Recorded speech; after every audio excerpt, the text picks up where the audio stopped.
शादी के बाद एक दिन मरियम को एहसास हुआ कि उसने उस मोहब्बत को खो दिया है, मगर रब हिफ्तेर हो चुकी थी।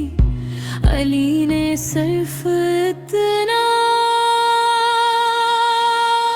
कहा,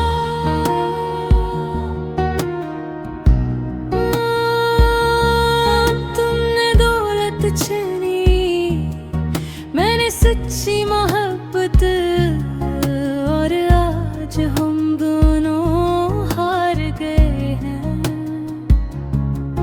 मैंने ख्वाबों में तुमको बसाया था, दिल के हर कोने में तुमको छुपाया था।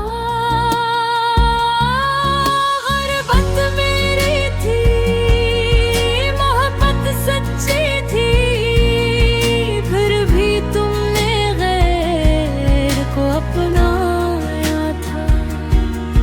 मैंने दौलत के साए में सब खो दिया, दिल का सच्चा रिश्ता खुद ही तोड़ दिया।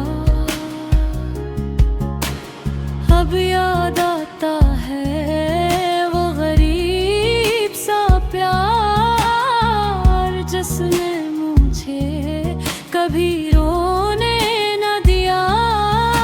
मोहब्बत सच्ची थी, मगर किस्मत जुदा, हम दोनों रहे मगर साथ ना हुआ।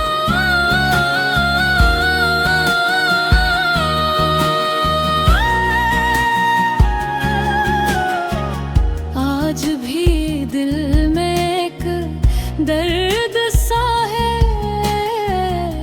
कि हम थे करीब मगर साथ न हुआ।